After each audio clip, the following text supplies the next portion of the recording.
this talk, I just wrote it very recently, but it's pretty neat. It's called, We're Basically Drug Dealers, How to Use Curiosity and Emotion to Boost Dopamine and Sell More of Anything to Anyone. And it's about that. It's about dopamine. I was trying to think about these commonalities and go on almost like a neuroscience level of like, why is it that when I write some copy and some leads, I really communicate some ways that it works really well and sometimes it doesn't. And I think I kind of figured out a big part of it. So we're going to look at 2 sales letters that I wrote for the same client, and they have very different openings. And we're going to go through the headline and some of the lead from each one, and we'll go from there. And these are 2 letters. Some of you may have seen them. They're from a few years back, and they're for their health, and they're a little bit aggressive because I was a little bit more naughty back then and stuff. But like, don't take that and be like, I promise you this talk is relevant to everybody, because it's really about the dopamine cycle that we're going to be talking about primarily here. So don't let the copy be like, oh, I can tune out because he's talking about like health stuff. I promise you, these are just being used for illustration purposes, and this will be relevant to every single person. All right, sales letter number 1. Like a time capsule in a bottle, new stem cell breakthrough doesn't just pause the aging process, it rewinds it. Imagine going back in time to when you were the healthiest, sharpest, most radiant version of yourself, then staying that way for the rest of your life.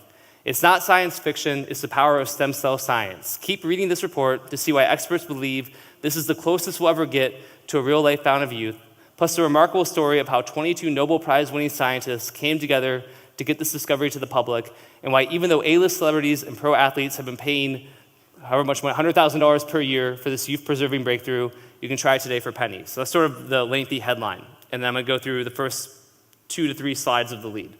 And my font's really small on the thing here, so I'm going to have to read it off this. But, dear friend, did you ever bury a time capsule as a kid? If you were to dig it up today, you'd find a snapshot of what your life was like when you were young.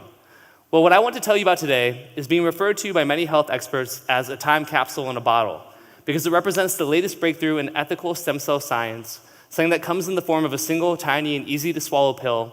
And each time you take one of these time capsules, it sends your body on a journey back in time, so you start to look and feel like you did when you were young. In fact, right now, even as you read this, people across the world are tapping into the newest advances in stem cell science, and they're surprised to discover that aching, screaming joints are suddenly soothed and calmed as the pain they've dealt with for years vanishes before their eyes. Physically, they become the very picture of youth with dewy, radiant, glowing skin. They often experience the wrinkles around their eyes, under their chin, on the sides of their mouth appearing to be diminished. They see new hair sprouting up from their head with a full glossy sheen. Sometimes they even need to change their shampoo and conditioner. And they find that their nails grow faster, thicker, and healthier than at any point in their life. And while these changes to their physical appearance may seem astounding, they barely scratch the surface of what's possible of what the latest advances in stem cell science can do. It kind of keeps going from here. I'm going to do one more, this whole slide too. You see, the reason why stem cells are considered the most important and anti-aging breakthrough in all of science and medicine is because these miraculous little cells are a blank slate. They can travel virtually anywhere in your body, and when where there's been damage, then immediately start to help repair that damage. And the most beautiful thing about stem cells is that they don't care how or why that damage happened in the first place. They don't care if your heart is weak due to a lifetime of bad habits like an unhealthy diet or smoking, or if your skin is wrinkled and covered with dark spots because you never wore sunscreen as a kid, or if old age has worn your joints to the bone with no cartilage left, or if your high blood sugar or failing kidneys or something genetic, or if it was or something genetic that you were unlucky enough to be born with. Stem cells don't care about anything except helping you feel better. Okay, so that's lead number 1. Now I'm going to look at sales letter lead number 2. And again, I promise this is not just about sales letters, and it's not about health, and this will be applicable to everybody. All right, number 2. Programmed to die. Spanish scientists uncover a hidden death clock that's ticking away inside your cells, then shock the world after realizing it can be rewound up to 27 years. A first-of-its-kind human trial confirms it. Getting old is now a choice. Keep reading to see how Spanish scientists found a natural way to reverse the age of our cells by 8.5 years on average, and up to 27 years in some cases. It works in less than 12 months. The lead scientist studied under 2 of the world's most famous Nobel Prize-winning biologists. And while this breakthrough was originally only available to Hollywood celebrities and mega-rich businessmen who paid upward of $1.4 million to access it, today you can try it for free. And that's like the headline again. Here's the start of the lead for this. Dear friend, scientists at the prestigious National Cancer Research Institute in Spain didn't set out to find the secret to human immortality. Instead, they were trying to answer a simple question. Why do some animals have such longer lifespans than others? They knew it didn't have anything to do with the animal's size, because while bowhead whales routinely live to over 200 years of age, humpback whales, which are almost exactly the same size, only live to be about 50 years old. Plus, if being larger meant you lived longer, then how do you explain the fact that hand-sized quahog clams routinely live to a ripe age of 500, tiny sea urchins regularly live to be over 250 years of age, yet on average, humans only live to be 79? Even more perplexing to the researchers, how do you explain the so-called immortal jellyfish, a type of jellyfish that thrives in the waters of the Mediterranean and Pacific and that has been found to age in reverse, giving it the title of the only known animal on Earth that can live forever? We humans have always been told that living to 140, 170, or even 200 is nothing but fantasy. Yet when the Spanish scientists turned their eyes to the natural world, they couldn't help but notice the dozens of animals that routinely live 3, 5, and even 7 times longer than humans do. They couldn't help but wonder to themselves, is the secret to immortality buried inside their cells? They didn't know it at first, but in their quest to answer this question, the team would end up making the discovery of a lifetime by uncovering a hidden death clock that's hidden inside the cells of every animal on Earth, including humans, along with a completely unexpected way to physically rewind this death clock by up to 27 years in some documented cases. The top doctor at Harvard University has already said that this breakthrough represents a remarkable reversal of many of the signs and symptoms of aging, and he's far from alone in his excitement. Okay, so which of the two letters do you think crushed it, letter 1 or letter 2? Raise your hand if you think it was letter 1, and then raise your hand if you think it was letter 2. Right, a lot more people think letter 2. So, trick question, they both crushed it. Both crushed it, like really crushed it. Did really, really, really well. Yeah, the old hidden death clock, right? But they're both very different. Sales letter 1 is really driven by emotion, and then sales letter 2 is really driven by curiosity, right? And so I want to kind of talk about, well, are there commonalities there? Why is it that they both work and things of that nature? But first I'm going to sip some Pellegrino. This talk is sponsored by Yes Drink and Pellegrino. So, because I thought about this more and I realized that really the only two factors inherent in any great piece of persuasion, and this is true of copy, but really also, video content, all kinds of different content, even conversations, sales conversations. Really, these are the only two things, I think, is emotionality and curiosity. They're the two most important by far at a very minimum, right? So let's talk about them in turn. First, let's talk about emotion. Has anyone here heard of Dr. Paul Ekman before, or online in the chat? A couple people have, cool. Basically, he's a pioneer in the area of neuroscience research and emotion. They actually call it, I think, was it affective emotions is like the neuroscience term for it. And he says that there's 7 universal human emotions: anger, contempt, disgust, enjoyment, fear, sadness, and surprise.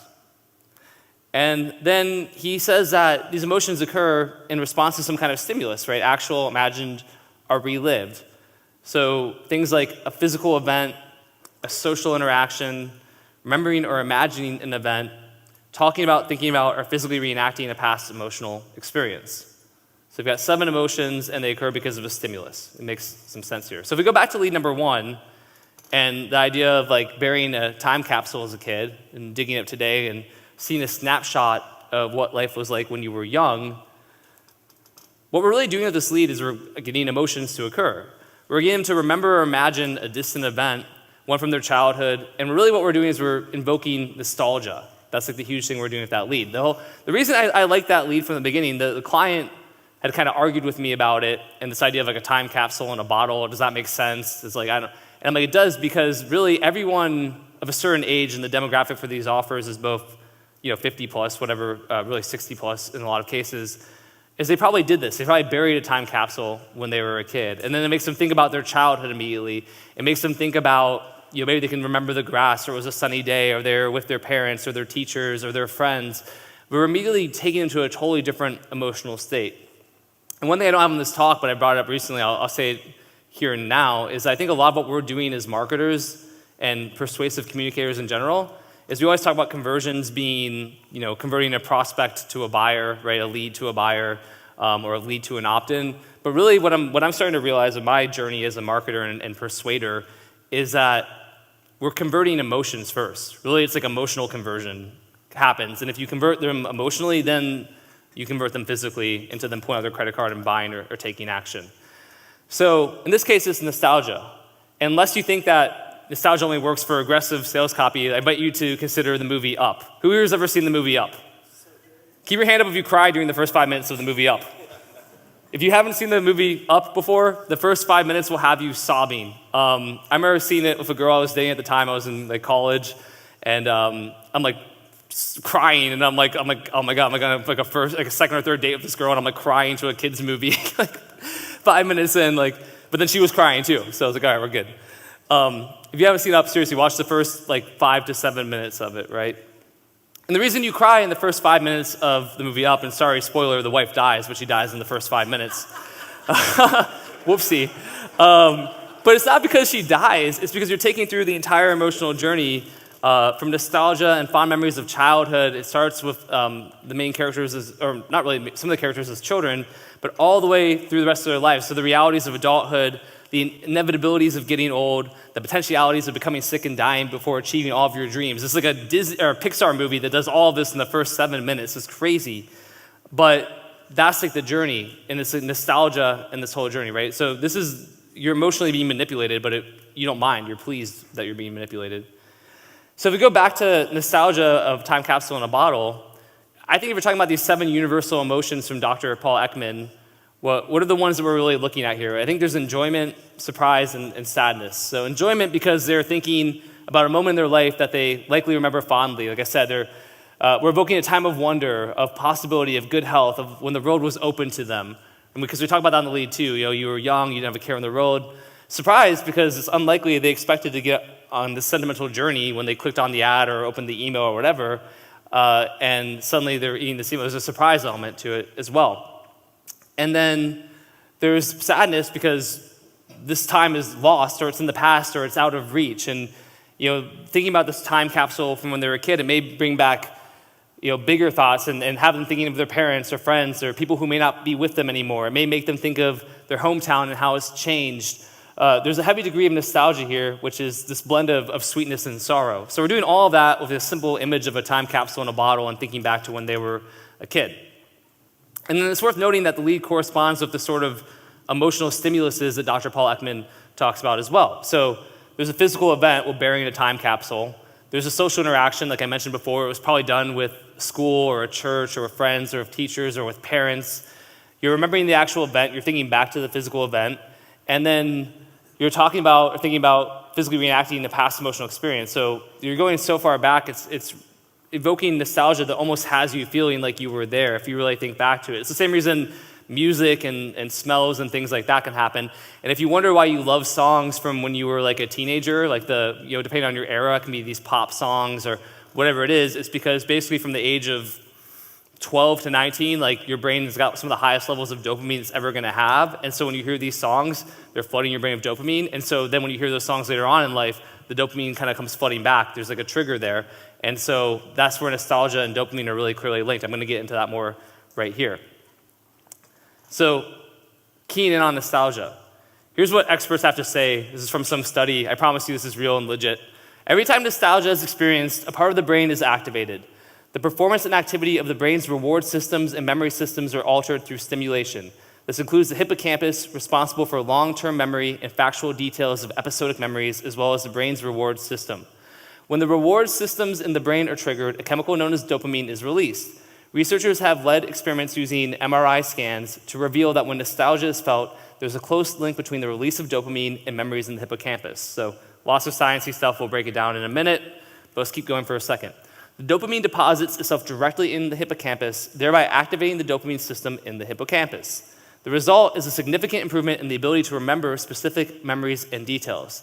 This justifies how, when humans reward themselves at a particular time, they're able to remember that specific memory and information reasonably better. For example, if you scored an A+ on an exam and you took your friends out as a treat, you're more likely to remember the memory even years later versus if there was no tangible reward involved. And then I think that's my own note on dopamine, right? It's not just about feeling good, but it's about more alertness and attention as well. So why is that all important? Why does that matter? Why are we talking about the hippocampus during the beginning of our copy accelerator event? Well, this is a very complex way of looking at it, but nostalgia, like dopamine, pleasure, heightened state of cognitive arousal, better attention, more motivation, all that stuff's happening through nostalgia. And it's not just nostalgia, really. Dopamine is released, all humans, during the experiencing of all human emotions, dopamine is released. I'm missing endearing from that. So really it's like emotion equals dopamine equals attention equals motivation. That's actually a very important kind of equation, or not even really an equation. I'm not a math major, guys. I'm a copywriter / philosophy major. But really emotion leads to dopamine, which leads to attention, which leads to hopefully you're starting to think about how that could be important to us as marketers and persuaders, because ultimately we want somebody to be attentive to our message and we want them to be motivated to take action, right? And so dopamine is like the neurochemical thing that's happening, but it starts with emotion. And that's why I'm doing this work that I'm doing in emotional response marketing, and why I honestly believe what we're living in, and I'm going to write a book about this, and I probably should trademark this phrase, but the emotion economy and not just the experience economy. Because I think people have heard about the experience economy, but experiences are underlined by emotion. And really, if you look at people and how they wear their hearts on their sleeves, and you look at people's comments and how they want to really shout out their feelings and be outraged, right? The outrage economy too. But really, I think it's really emotion. We're dealing in emotions, and I think that's only going to continue to be heightened because of more individualization and more people just feeling like they have a voice and having a voice because of social media, Web3, and other platforms. All right, so we'll come back to emotions shortly, but let's go back to sales letter number 2 for a second here. Are you guys following this? Is this good so far? Is it making sense? Yeah? Okay. Just making sure I'm not you're all sitting what the heck is he talking about? Okay, cool. So, right, in this one we've got the whole, the scientists at the prestigious National Cancer Research Institute in Spain, that they didn't set out to find the secret to human immortality. They were trying to answer this question: why do some animals have such longer lives than others? And we kind of have a lot of riddles here, right? There's not size related, because that's an objection you might have right away. Well, big animals die faster. I kind of like giraffes or elephants, but it's well, no, that's not true. Bowhead whales are giant. They live 200 years. Humpback whales are huge, and they only live to be 50. So why is there this discrepancy in that? Why is it that little clams and urchins are living for hundreds of years, but humans are only living to be 79? So what we're doing with this lead is obviously we're getting curiosity to occur. We are slamming their brains with riddles, and we're creating an itch that needs to be scratched. And let's talk about the neuroscience behind curiosity, because really these are the two types of leads or openings that I've always had success with, was curiosity and emotionality. But let's talk about curiosity here. So here's what the Encyclopedia Britannica, which is presumably a credible source, says about the process of becoming curious. This isn't the encyclopedia entry, it's a whole long article they have. When something piques your curiosity, say an interesting fact or an unexpected noise in the other room, your brain enters into what's called the curiosity state. First, the parts of the brain that are sensitive to unpleasant conditions light up. This shows that you are slightly uncomfortable because you recognize you are lacking certain knowledge. Then the parts of your brain responsible for learning and memory kick into high gear so that you can learn and remember what you've learned more efficiently. It's at this point that you are primed to begin your search for answers. And when you actually begin learning new facts in your curiosity state, something even more interesting than heightened memory happens. Your reward circuitry kicks in. That's interesting. We were just talking about the reward circuitry. And dopamine. That's right. Just your brain rewards you for being curious and for pursuing that curiosity. Researchers have determined that dopamine, the brain's reward chemical, is intricately linked to the brain's curiosity state. When you explore and satisfy your curiosity, your brain floods your body with dopamine, which makes you feel happier. This reward mechanism increases the likelihood that you'll try and satisfy your curiosity again in the future. All right, back to lead number 2. You can see it. Tons of curiosity here. I'm not going to reread it for a third time. Tons of curiosity here. But notice in that lead, we don't give them the answer. They don't get all of the dopamine, right? But we do give them the tingly promise of dopamine.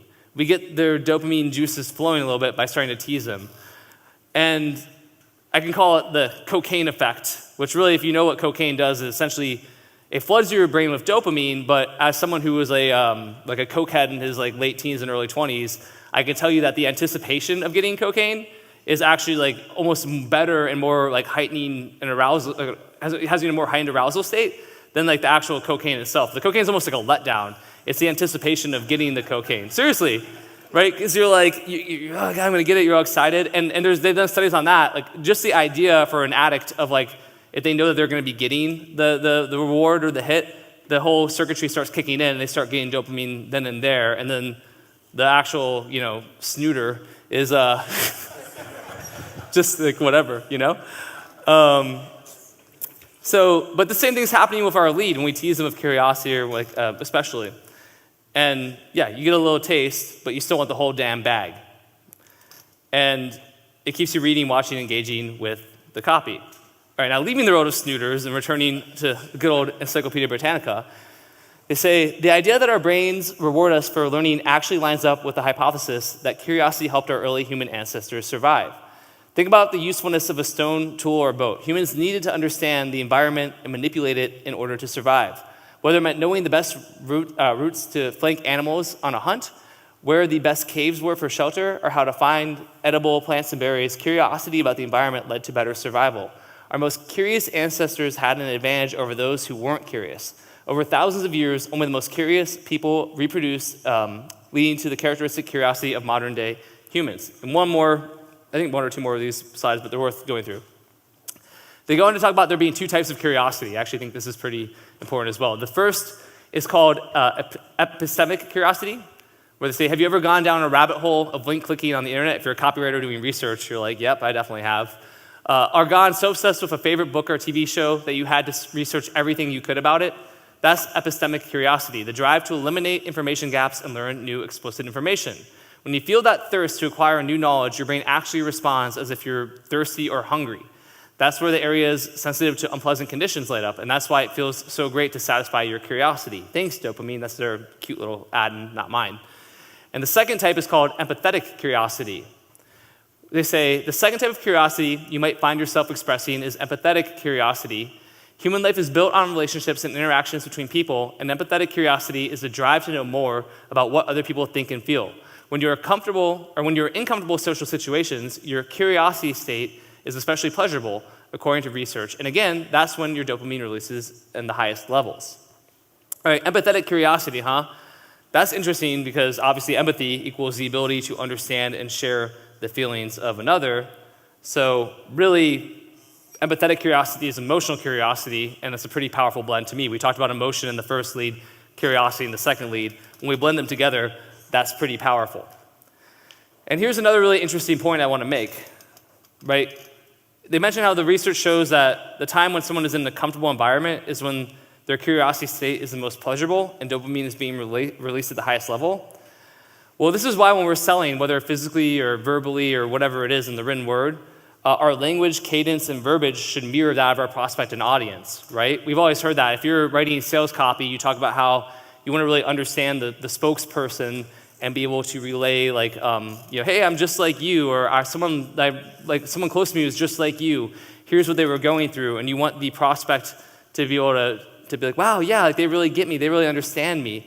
Because once that happens, and they're starting to feel like the person understands them, and they feel more comfortable, right? If they feel more comfortable, then they're going to be in a more pleasurable state as far as dopamine. But it's why if your voice doesn't match your audience, you're in trouble. It's why in sales, and in phone sales or in-person sales, they teach stuff like mirroring, right? Like you mirror people's body language. You match the cadence of their voice. If they have a hushed tone, you have a hushed tone. If they're really excited, you're really excited. You mirror them. So the reason you're doing that, a huge part of it, is just straight up dopamine, because they're going to be more comfortable. And if they're more comfortable, it's more pleasurable. And if it's more pleasurable, there's more attention. If there's more attention, they're more open and motivated to actually taking action. It's pretty crazy, this dopamine stuff. Right? So it's about building rapport. But what is rapport besides getting the other person to feel comfortable with you? And when your prospect or audience trusts you, like I said, it's pleasurable to them, and they start getting dopamine. And guess what? The implication here is that if they were to stop listening to your message, then that dopamine would go away, right? It's almost like taking the bag of cocaine back. Sorry, no more, right? People don't like that. I've done a lot of cocaine. People don't like going, no, gotta go, guys. See you all tomorrow. They're like, no, like you can't leave till 4 or 5 in the morning. Terrible, dark places, terrible places in my life.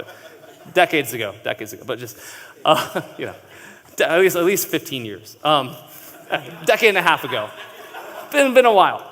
But it's the physical antithesis of pleasure, right? It's displeasure, something that they want to avoid, right? We may be motivated by displeasure. We're also motivated by a fear of loss more than we're motivated by a fear of reward or gain. And so literally just like if you're giving them this pleasure and this dopamine and they're going to click away and it's going to take away that pleasure and dopamine, they don't want to click away. And we know from anything with sales that the longer you have somebody with you, the more probability you have of making a sale. When Jason comes up after me and talks about webinars, and he'll do like 4-hour webinars, it's like, the reason he's able to do that probably on some level is because of the whole dopamine process that's going on in people's brains. If they click away, they're going to lose out on this potential reward. So hopefully you guys are picking up what I'm putting down. I checked in a minute ago, so you don't have to all go like, yeah, but I think you are, right? So good. Yeah! Okay, good, great. Okay, a few more notes on dopamine and emotions and curiosity. I'm probably going to end this talk a little bit early, but that's fine. We'll figure it out. First is this is why paradoxical questions in your marketing and copy are so effective. So there's the French paradox, there's the Pimsleur method paradox, and there's the varying lifespans paradox that I just mentioned before. So French paradox was like the classic one of why is it that French people are smoking cigarettes, drinking tons of wine, eating fatty, rich foods, and yet they have some of the lowest instances of like obesity, of heart disease of anybody in the world, right? This was like this classic thing, and it was like, well, because the wine has resveratrol in it, and it's actually really good for you, and that's why. There's the Pimsleur method, is Dan Reuteman's business that was like a 9-figure company. Chris Haddad wrote the letter for him for it. And the paradoxical question was, why is it so easy for a child to learn a new language, but so difficult for an adult to learn a new language? And the answer is, well, children learn in this very intuitive way by listening. As we get older, we get told that we need to practice speaking the language all of the time. And so if you actually want to learn a language, you should learn like a child does by listening. We created this Pimsleur approach that does that by the product. And then the varying lifespan paradox, right? Why do some animals live for 200 or for hundreds of years and some humans don't? And it's basically because of what's inside of our cells and telomeres and all this other stuff. And so buy our product, and that product, by the way, wasn't like they did like real double-blind studies on it where it does increase the telomere length inside of cells, which corresponds to longer cellular life. That doesn't mean you're gonna actually live forever or whatever, but there was some really good science behind it. But that was another paradox. So that's why paradoxical questions are so powerful, right? There's curiosity, but there's also kind of emotionality in these questions too. If you think about it, the French paradox almost has like a jealousy component to it. Why are they able to have all the fun, have their wine and drink it too, and over here in the US I can't, right? The Pimsleur thing, there's actually some nostalgia. You think about being a kid and learning languages, you think back to childhood. And then the animal lifespan paradox, there's a fear of getting old, there's a fear of dying. So there's some emotionality inside of these paradoxical questions as well. But paradoxical questions are a great way to stop somebody, get their attention, pique their curiosity, and get them into the state very quickly. And another important point about curiosity is this is why unique mechanisms are so important. So most of you in this room probably know about unique mechanisms, and maybe you've heard about it from Copy Accelerator, the RMBC method, whatever it is, right? But basically, I'll come back to them in a second, but I want to remind you of this part, right?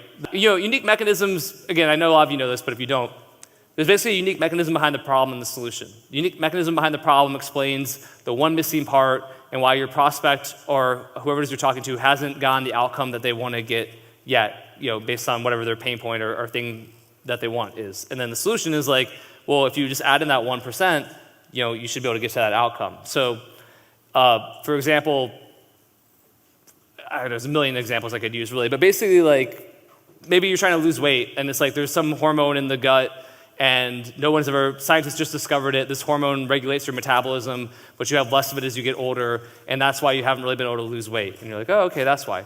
But it could also be for business, for golf, for phone sales. There's any kind of unlimited mechanisms here. Perfect. I know we went through this, right? But basically you're lacking knowledge, and then the part of your brain responsible for learning and memory kick into high gear so you can learn and remember what you've learned. And at that point, you're primed to begin your search for answers. And when you actually begin learning new facts in your curiosity state, something even more interesting than high memory happens. Your reward circuitry kicks in. All right, so going back to mechanisms, right? This is the part where you actually begin learning new facts and the reward circuitry is kicking in. And really, the dopamine journey reflects the logic behind a well-crafted sales message in general. Let me explain how this works, including the dopamine part with mechanisms here. Right, in the lead or opening, we're teasing them. We're creating curiosity, promising that we'll resolve that conflict. From a neuroscience perspective, their brain's getting uncomfortable, but also excited. Dopamine is starting to flow. That's our lead, our opening, whatever. And I've got a few examples at the end, but if you look at people who do a lot of content, like lead gen ads, YouTube ads, Facebook ads, things like that, I'll tell you the first 3 to 5 seconds is by far the most important. right? You've got to hook them in. But what does a hook really mean? Usually it's curiosity or it's emotion. But it's like, that's why it's so important. Like, that's your boom, get the dopamine going. You've got 3 to 5 seconds to get dopamine flowing. And right, so, with increased activation in the brain's reward system, there's better attention and an increased ability and desire to learn. So now in that lead, by doing curiosity and emotionality, we have them actually paying more attention to us and our message, and they want to learn more. That's a good state for our prospect to be in. But the lead, that's why the lead, everyone's like always, which part of a sales letter or sales messaging should I focus on? I think I could do some stuff down here. And it's like, nope, every time up here. Because if you can change this, that's how you get them to come down here, right?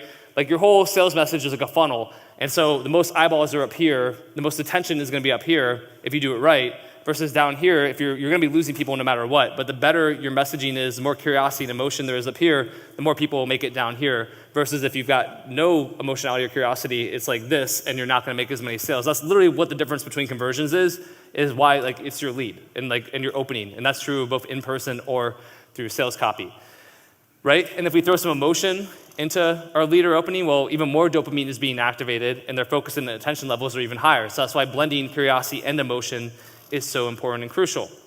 Then in our classic kind of sales letter structure, but also ads and other messaging as well, usually we move into the background story. That's the part where the spokesperson or the speaker or the brand shares a little bit about who they are in their journey, and the journey should usually be reflective to our audience. Hey, I was just like you. I was struggling with this problem as well. I used to have terrible nights of sleep. I tried every solution. I felt like a zombie in the morning. I was irritable with my kids. Can you relate? Maybe you feel the same way. Right? So we're doing that part, and we're building rapport, we're making them feel comfortable with us. And the more comfortable they are, the more their dopamine levels are going up, their curiosity, and basically it's more pleasurable. The state becomes more pleasurable because they're more comfortable, like we already established, right? Okay, then we go into our unique mechanism of the problem and the solution. So usually we kind of first heighten it. We're like, well, it wasn't this. There's more curiosity in our mechanism. And then we actually get into like how they discovered this missing 1% of the problem. And this is the teaching part, but right, this is why you don't teach at the beginning in the lead. People make this mistake early on, and also literally all over the place, again, even on presentations, pitches, whatever it is, where they go into like teaching mode right away. The reason that's a mistake is because the brain's not primed for teaching yet, right? The brain wants to learn, but you have to get them into the state. There's a sequence of events here. And so this is why we want to actually wait until the mechanism to really do the teaching and to teach them about, hey, here's what's going on in your brain, here's what's happening, whatever it is. To be most receptive to a new paradigm, we first need to get the dopamine flowing through curiosity and emotion. Then we need to build rapport, which I've spelled as rapport, and then we teach. And the teaching is us resolving their curiosity by showing them what the solution is. There's a payoff, and according to neuroscience, that's where the levels are going to be super high as far as dopamine goes. And then lastly, we get to the close. But what are we really doing in the close? Well, we're future pacing them. We want the prospect to envision life with versus without the product. We contrast a state of lacking versus a state of fulfillment. We want their dopamine to waver when they think about pain, then skyrocket when they think about pleasure. We want them to think that our product, service, solution will bring them that pleasure. We want a strong association so that when they buy whatever we're selling, they're literally saying yes to dopamine as much as they are saying yes to our product. And also going back to the takeaway thing, if they were to say no to our product and say no to our message, there's immediate fear that the dopamine goes away and they go back to their current state, which is a state that is less pleasurable, less heightened, less focused, less alert, less in flow than is our state of pleasure and saying yes and buying.